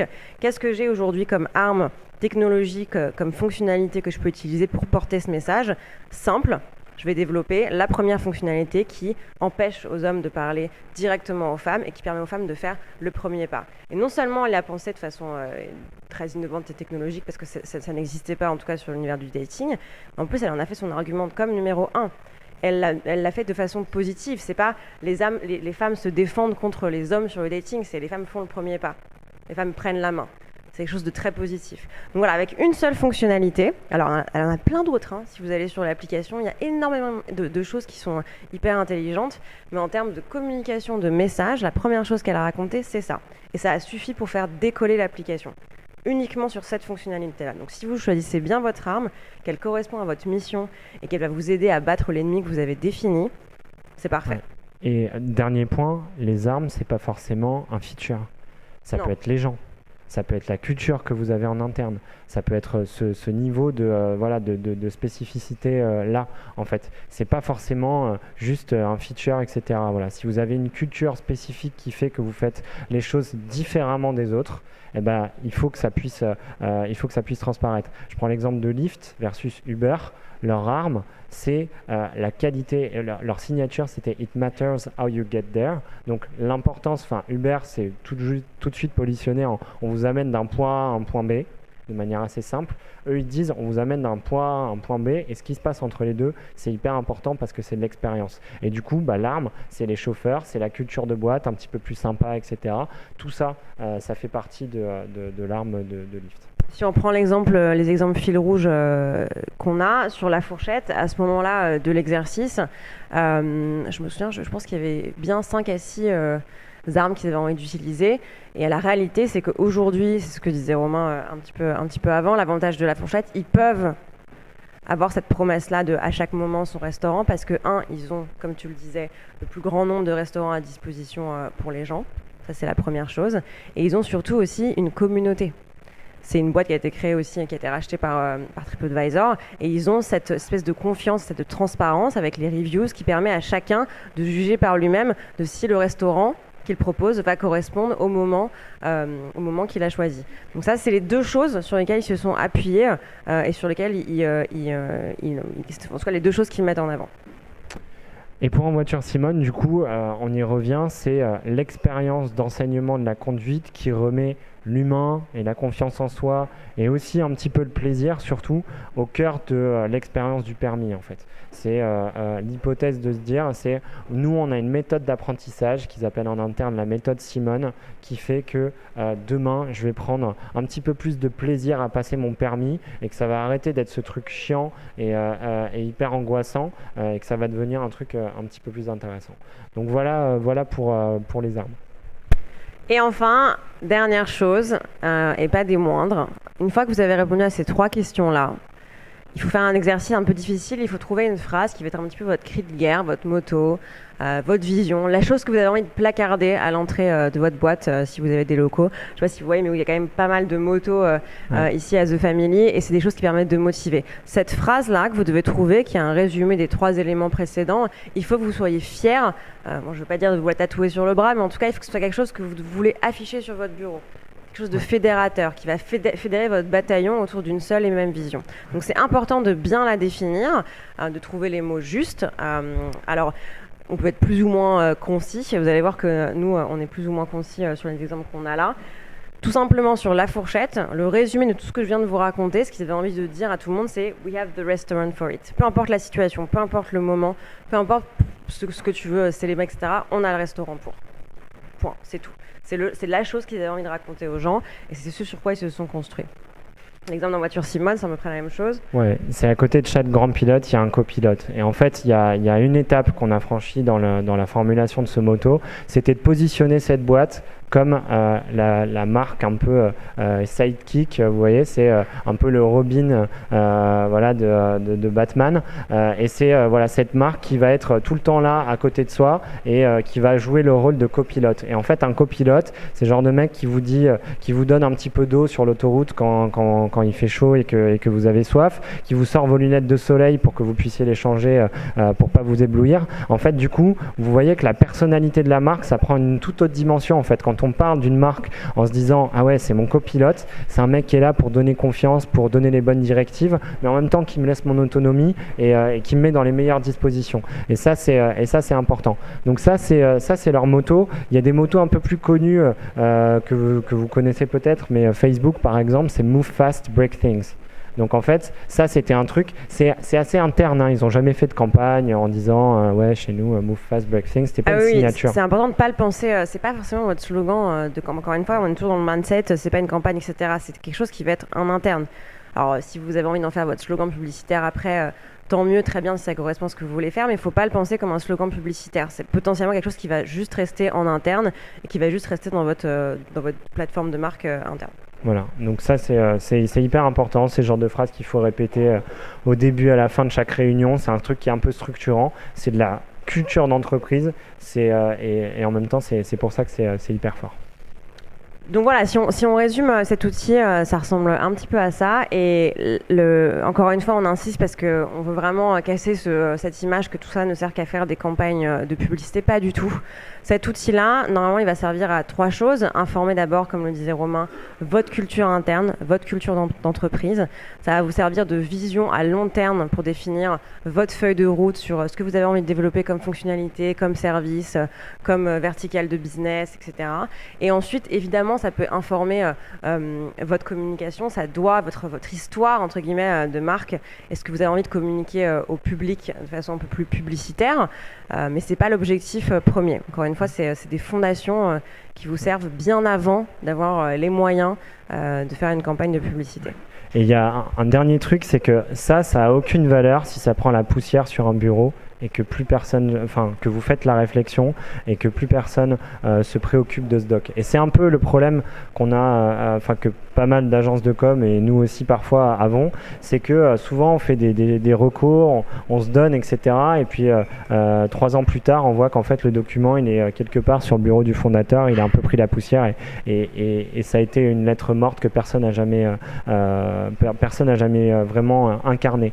Et ça c'est hyper important, c'est que ça doit vraiment s'incarner à partir du moment où il est écrit, à partir du moment où tout le monde est d'accord et qu'il y a une forme d'élan en interne pour valider ce truc-là. Ça doit être quelque chose qui doit être un métronome et qui doit guider chacune des actions. Et ça a de valeur qu'à ce moment-là, et c'est hyper important de vivre avec. Donc si vous voulez le placarder sur tous les murs, faites-le, mais en tout cas, l'oubliez pas à l'instant où vous l'avez fait. Voilà, donc ça c'est la première étape, le premier outil qu'on voulait vous présenter, c'est le blason. Et donc ça coche les cases de la raison d'être et les convictions de la NVIDIA. Ensuite, il y a un truc qui est hyper important dont on voulait vous parler, qui est la tonalité. C'est-à-dire qu'une fois qu'on a défini qui on est, sa raison d'être, ses convictions, etc., un peu la personnalité qu'on a, le comportement qu'on va avoir, on va définir sa manière de parler.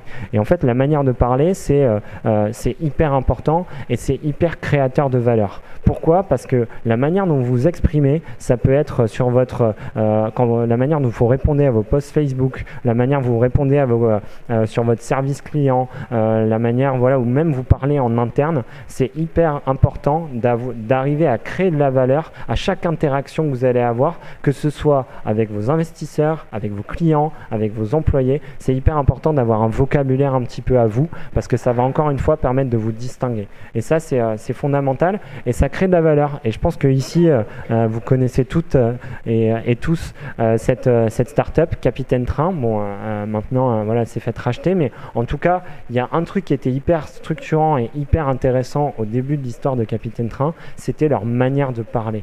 En fait, ils avaient une manière de parler qu'on n'avait jamais vue sur cette catégorie où avant on allait acheter ses billets sur Voyage SNCF et c'était le truc le plus painful de la Terre. Et là, il y a carrément quelqu'un qui dit pourquoi on aime Capitaine Train, c'est parce que même quand ils ont des choses pas cool à nous annoncer, ils les disent dans un vocabulaire qui fait que on prend la chose un petit peu mieux. Et donc ça, c'est hyper intéressant et ça s'incarne à peu près partout, à la fois dans la manière dont ils répondent, mais aussi dans leurs conditions générales de vente, etc., etc.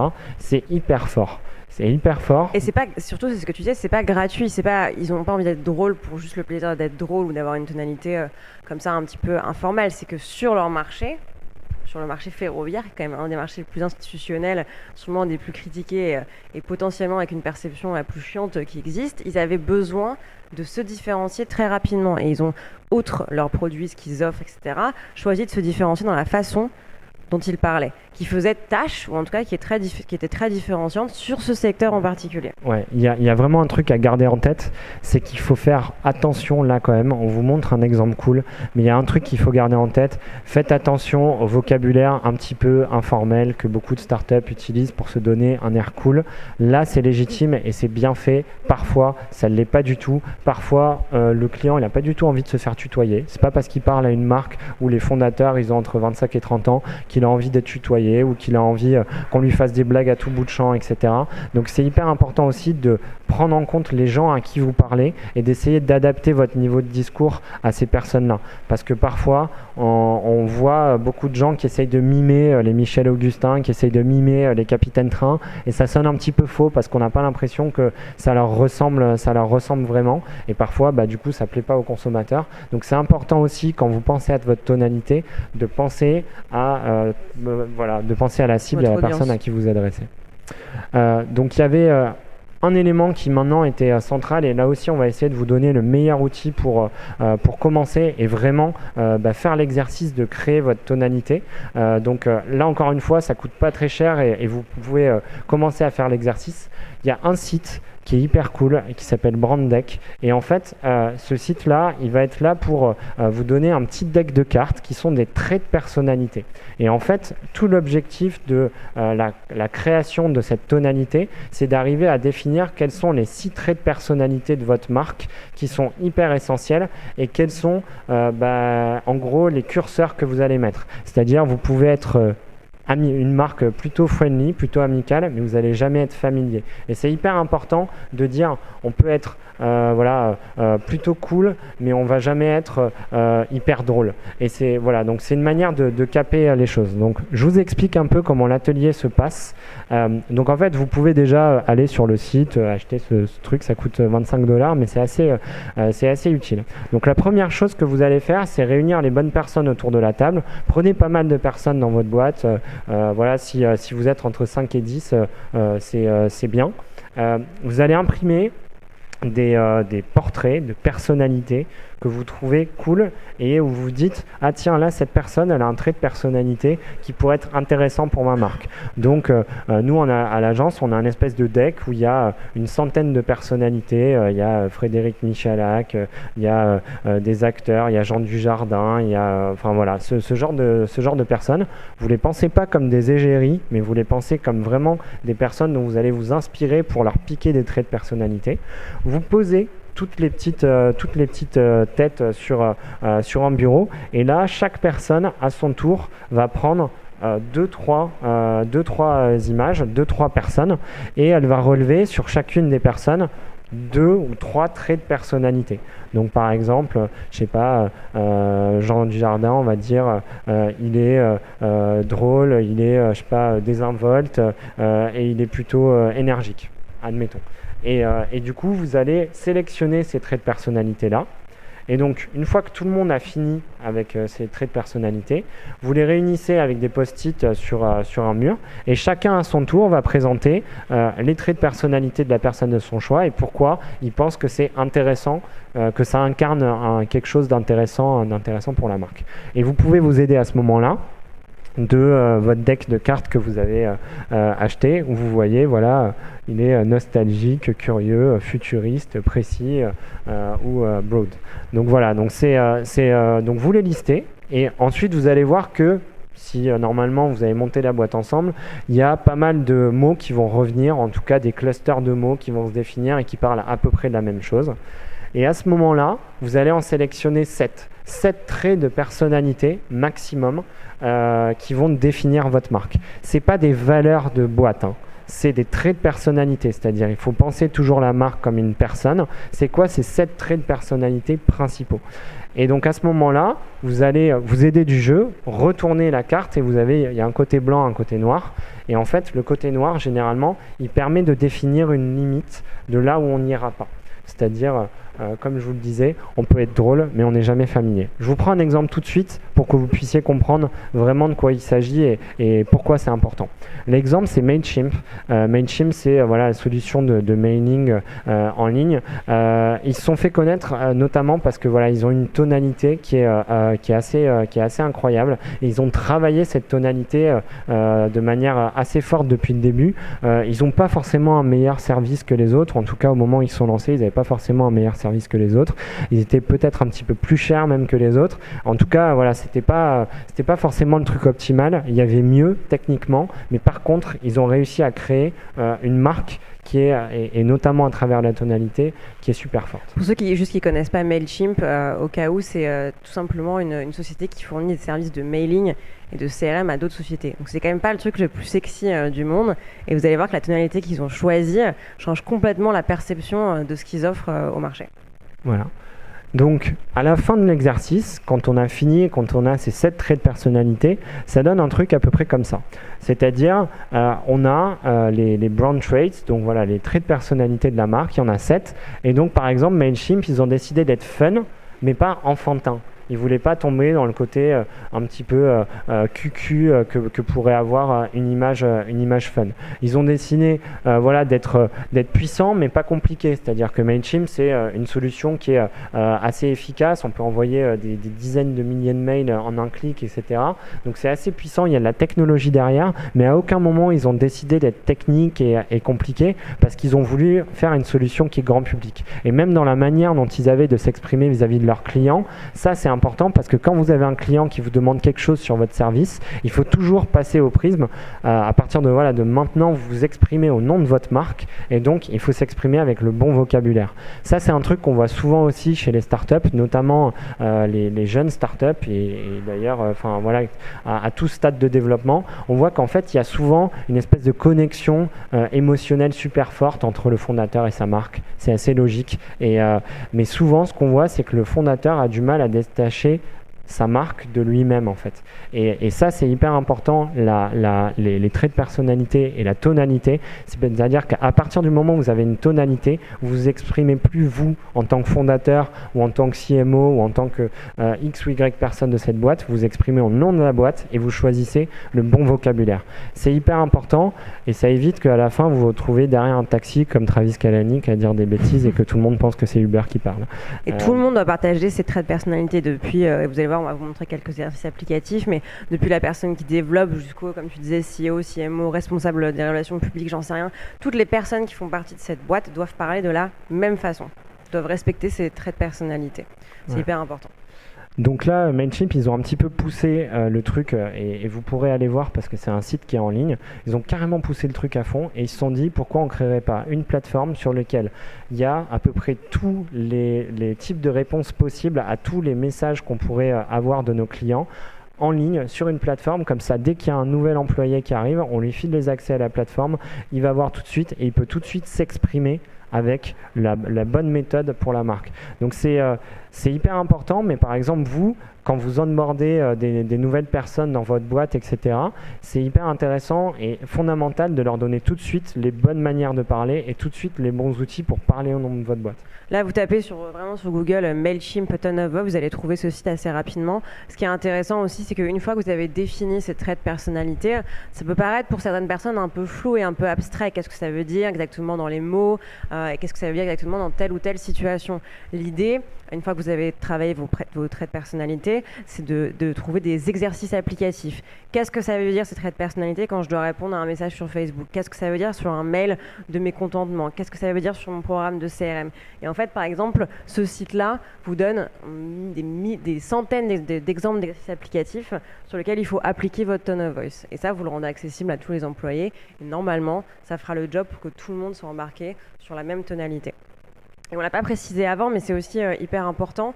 Cette tonalité-là, au-delà du brand deck que vous pouvez acheter assez facilement et du workshop avec les célébrités qui est hyper simple à faire, honnêtement, c'est simplissime. N'oubliez pas, quand vous le commencez, d'avoir encore une fois votre blason.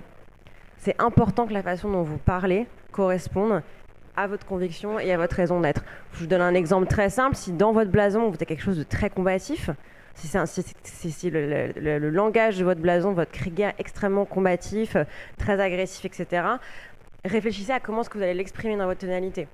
Vous allez devoir avoir un langage qui est différent, un langage très combatif, pas agressif, mais un langage qui est combatif. C'est important que tout reflète votre blason. Dollar Shave Club, par exemple, ils n'hésitent pas à mettre des F-words dans leurs vidéos, à dire fuck à tout bout de champ, etc. Mais ça leur correspond, donc ils le font pas gratuitement. Dernière étape, et la boucle est bouclée, entre guillemets, parce qu'on vous disait au tout début la présentation qu'il fallait oublier, entre guillemets, votre logo jusque maintenant, ou en tout cas que votre logo n'était pas l'expression seule et unique de votre marque, loin de là. C'est la dernière partie, c'est comment est-ce que vous définissez à quoi vous ressemblez. Quelle est, entre guillemets, l'expression graphique de votre marque. La première chose, et encore une fois je me répète, mais c'est pour être bien sûr que tout le monde comprenne bien, vous repartez de votre blason, rempli, et vous vous posez la question, quelle est aujourd'hui l'expression visuelle, graphique de ce blason-là? Comment est-ce que je vais le transmettre dans les éléments visuels de ma marque? Et c'est à ce moment-là que vous avez fait une checklist de base. Ça, c'est la checklist de design de base que toute bonne marque doit avoir gravée dans le marbre pour que tout le monde puisse l'utiliser correctement. C'est à ce moment-là que vous posez la question de vos principes de design. Quels sont vos principes de design? Je donne un exemple, je vais vous montrer après, mais sur la fourchette, il fallait que tout ce que la marque fait en termes d'expression graphique soit extrêmement simple, extrêmement visuel et très appétissant. Logique. Ensuite, vous vous posez la question de quel est le logo qui va exprimer au mieux ce blason. mais uniquement à ce moment-là. Alors après, si vous avez déjà un logo, réfléchissez à comment est-ce que vous pouvez le modifier, l'améliorer, vérifier qu'il correspond bien à votre raison d'être et à votre blason, et modifiez-le en fonction. Votre logo doit exprimer votre blason. C'est extrêmement important. L'exemple de Dollar Shave Club, c'est exactement ça. Il y a ce côté un petit peu, il y a ce côté club, ce côté un peu franc-maçonnique dans la façon dont ils ont fait, leur logo. Donc voilà, ça exprime quelque chose. Ouais, et pensez par exemple à la manière dont un logo est significatif aussi de l'évolution d'une boîte. Le logo d'Uber au début c'était un truc noir, gris, bon c'est toujours en noir et blanc, mais en vrai c'était un truc assez statutaire avec une police, voilà, on avait l'impression que c'était un service premium et au début ils étaient positionnés un petit peu comme ça, ils ouvraient encore la porte à ce moment-là, et il y avait encore des bouteilles d'eau dans les voitures. Depuis ça a pas mal changé et entre temps ils avaient adopté à un moment un logo, c'était juste voilà, un signe avec c'était un petit carré dans un rond, etc. Et ça c'était un moment où ils ont décidé de plus être une boîte de VTC un peu premium pour les gens qui pouvaient se permettre de payer 30% plus cher, mais c'est le moment où ils ont décidé de devenir une boîte qui allait révolutionner la mobilité dans le monde en fait.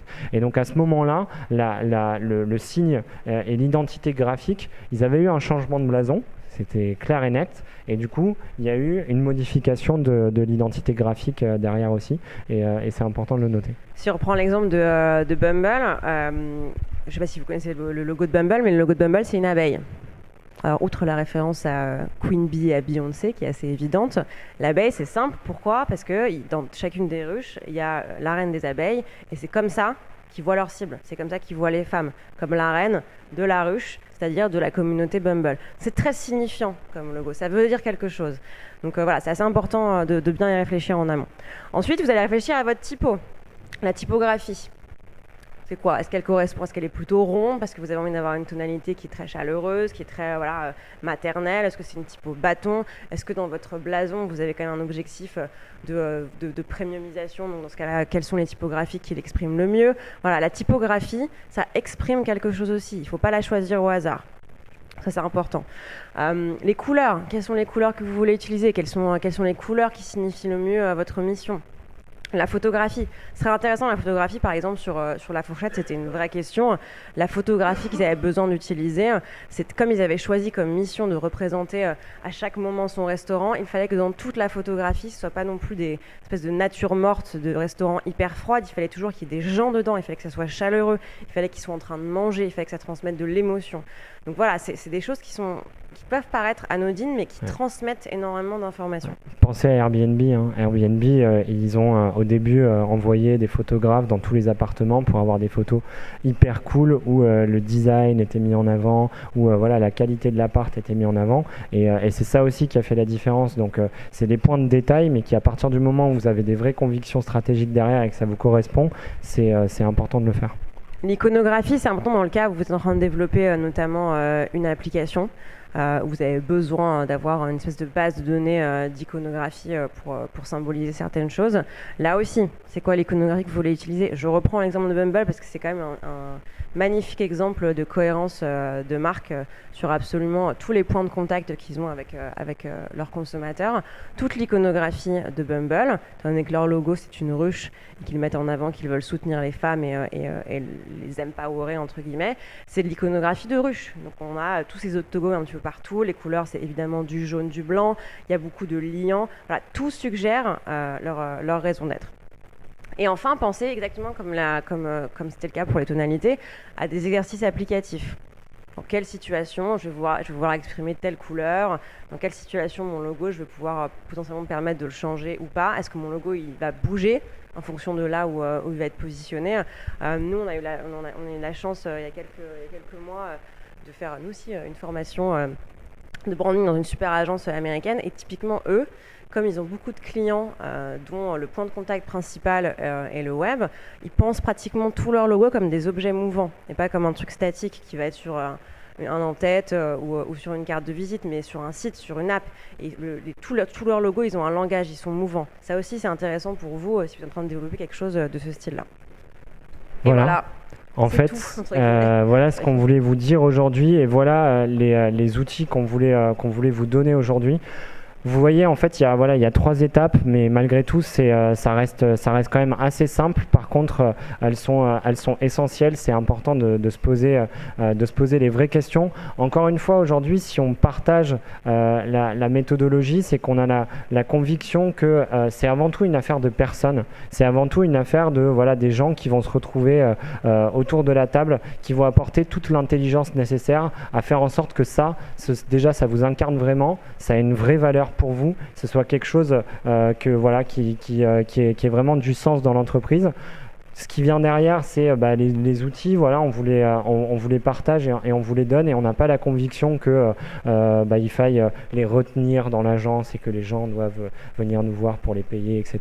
C'est un peu comme un entrepreneur à qui on demande c'est quoi l'idée de sa boîte. Il dit non, je préfère que tu me signes une NDA d'abord. On croit pas du tout à ça. Il faut les partager parce que c'est avant tout une affaire de personnes, de réflexion et de surtout arriver à se poser les bonnes questions. Et c'est jamais trop tôt pour se poser les bonnes questions. C'est vraiment tout de suite qu'il faut le faire, peu importe votre stade de développement, parce que ça crée des vraies belles différences. C'est exactement ça. C'est, je pense, surtout le principal message qu'on avait aussi envie de vous dire aujourd'hui, c'est vous allez être tenté, encore une fois, ou peut-être qu'on va venir vous voir pour vous dire voilà, c'est temps pour vous fournir telle méthode pour vous aider à vous construire votre marque. Non seulement nous on ne met pas autant de valeur que ça dans la méthode per se, ça veut dire ce qui est intéressant dans la méthodologie qu'on vous fournit dans les outils, c'est l'itération et l'émulation qu'elle va créer pour vous et pour vos équipes. C'est les personnes qui sont autour de cette méthodologie qui vont l'utiliser, qui vont faire la valeur. Un blason, quand il est mal fait, il ne sert à rien. Donc de toute façon, on peut vous le donner. Si vous le faites mal, si vous le faites avec les mauvaises personnes ou si vous avez des difficultés à le faire, ça ne va pas fonctionner. Donc la méthode n'a pas de valeur en soi si vous ne trouvez pas les bonnes personnes pour l'utiliser. Donc voilà, c'est vraiment pour vous aider à vous-même vous poser avec ce que vous êtes en train de faire à votre carnet, et vous commencez à vous poser des questions essentielles et le faire en parallèle de tout ce que vous faites évidemment d'autre pour votre boîte. Ne pas laisser ça de côté, ne pas attendre d'avoir lancé pour se poser la question de « Ah, oups, j'ai oublié de me dire qu'est-ce que c'était ma marque ». Faites-le en parallèle, de façon simple et autonome. Et encore une fois, si vous le faites, c'est pour une bonne raison. C'est pas gratuit, c'est pas parce que ça fait cool d'avoir une marque cool. C'est pour apporter vraiment une valeur à votre marque. Et on a vu en introduction un exemple qui est l'exemple de Dollar Shave Club. En fait, l'histoire de Dollar Shave Club, elle n'est pas terminée. Après le lancement de cette campagne, c'est devenu un truc gros. Et en fait, Unilever les a rachetés pour $1 milliard. Et en fait, il y a une raison pour ça, outre le fait que c'était sans doute une super boîte avec des personnes incroyables, un super système logistique, etc. C'est que ce qui s'est offert là, Unilever, dans cet achat, c'est une marque. C'est une marque, parce qu'ils n'étaient pas rentables au moment où ils les ont achetés. Mais c'est vraiment une marque qui avait réussi en quelques temps à prendre, je crois, 10 ou 15% de la part de marché aux US sur le marché des rasoirs. C'est colossal quand il y a des acteurs qui sont comme Wilkinson et Gillette qui sont là depuis longtemps. Et ça, ils ont réussi à le faire parce qu'ils ont eu une super marque qui a amené beaucoup de consommateurs, une traction, un effet de halo important. Et c'est parce qu'ils se sont posés les bonnes questions tout au début et que tout paraissait super cohérent qu'à la fin, ça a créé cette valeur-là. Alors évidemment, on vous souhaite tous d'être dans ce cas-là un jour, mais même à n'importe quelle échelle, c'est quand même important d'avoir ces éléments-là tout de suite à côté de votre MVP. S'il vous plaît, gardez une petite place pour la MVP. Merci beaucoup. Comment est-ce qu'on met en application le blason, particulièrement chez Marcel? Alors après, ça va dépendre, entre guillemets, du brief. C'est-à-dire qu'une fois qu'on a fait ce travail-là de branding de base avec une start-up, on va potentiellement avoir un brief créatif. C'est pas souvent le cas, parce qu'encore une fois, on travaille avec des startups qui ne sont pas à ce niveau de structuration-là, qui n'ont pas encore les moyens de faire de campagne. Dans le cas où il y a une campagne qui est faite, on va prendre ce blason, on va prendre cette tonalité, et nous, en tant que planeur stratégique, c'est notre travail de le transmettre en brief créatif. Et on va aller briefer des créatifs, pour le coup, pour penser à une campagne qui va refléter exactement ce qu'on a travaillé avec la startup. Alors après, ça c'est plutôt ce qu'on fait au quotidien d'ailleurs avec toutes les marques qu'on a. Dans le cas d'une startup, idéalement, ce qu'on fait, c'est qu'on les met un petit peu dans la cuisine, contrairement à d'autres marques qui préfèrent nous déléguer totalement le processus créatif. Quand il s'agit de faire une première campagne pour une start-up qui vient juste de définir sa marque, qui a envie de se lancer pour la première fois, Nous, on aime bien chez Marcel les mettre un petit peu dans la cuisine, les faire participer. On fonctionne beaucoup en workshop, c'est-à-dire qu'on va faire potentiellement une première vague de présentation créative en leur disant voilà, ça c'est potentiellement comment ça peut s'exprimer en affiche, en film de lancement, dans un post Facebook, dans voilà, plein d'exercices applicatifs qu'on aura définis en amont avec eux, qui seront les exercices les plus stratégiques pour eux, et on va les faire participer jusqu'à ce que ça convienne à tout le monde. Et ça, en fait, les outils qu'on vous présente aujourd'hui, c'est pas, on vous dit pas que ça va vous rendre autonome pour la création de 100% de vos campagnes de pub, parce que sinon on n'aurait pas choisi de venir vous le présenter aujourd'hui parce qu'on ne servirait à rien. Non, on vous dit juste que c'est la meilleure manière pour venir briefer une agence au moment où vous avez une vraie opportunité de communication.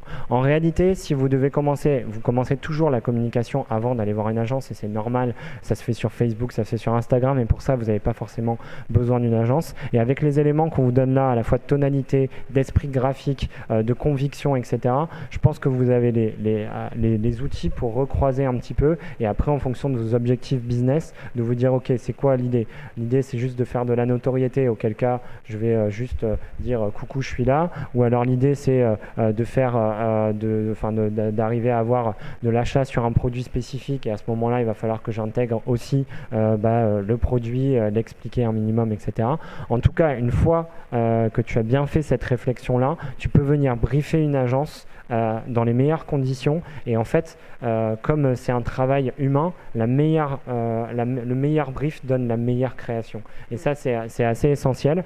Et voilà. Et c'est important de le faire, parce que souvent, il y a aussi pas mal de boîtes qui viennent nous voir et qui n'ont pas fait ce travail au préalable. Et du coup, on doit faire un travail stratégique au moment de faire la création. Et il y a une chance sur 10 000 pour que le fondateur se dise « Ah ouais, ça me correspond vraiment, c'est exactement ce que je veux faire ».